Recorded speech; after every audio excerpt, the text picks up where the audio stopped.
All right, practice problem 1. Let's see how you did with solving for y. It's x minus 3y equals 6. So I want this negative 3y to be by itself, so the x has to go. The x is positive, so we undo a positive by subtracting, right? A negative on both sides. So now the x's are gone. We're going to bring everything down.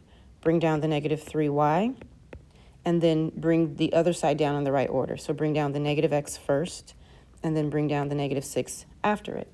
Now, I need to get rid of this negative 3 that's attached to my y. It's attached with multiplication, so we undo that by dividing everything by negative 3.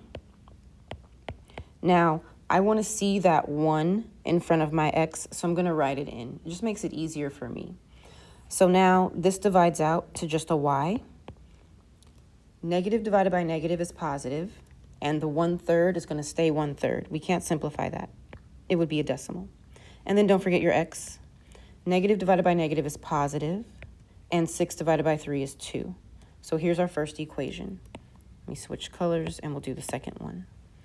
I want the y by itself, so the 2x has to go. I'm going to subtract 2x on both sides. So now the 2x is gone from the first side. Bring everything down. Negative y, negative 2x, positive 3. Now I need this to be y, not negative y, so I have to divide everything by negative 1 so that my y can be positive. So that leaves me with y. And just all your signs become the opposite when you divide by a negative, right? So instead of negative 2x, it's now positive. And instead of 3, it's now negative 3. So these are the two lines we're going to graph on the next slide. All right, so here's the graph. So for line 1, slope is 1 over 3. Y-intercept is 2, so let's put that y-intercept on the graph right here. And then for slope, we go up 1, right 3, up 1, right 3. We'll do it as many times as we can. We'll also go the other direction, down 1 and left 3. We just want to have as many points as we can so we can see clearly where it overlaps. Oops, that was only 2. So we connect.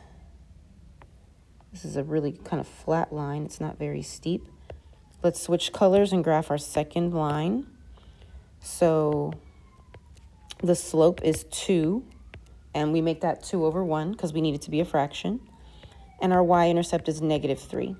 So negative 3 goes on the graph first here, and then we go up 2, right 1, up 2, right 1. Here is the overlap.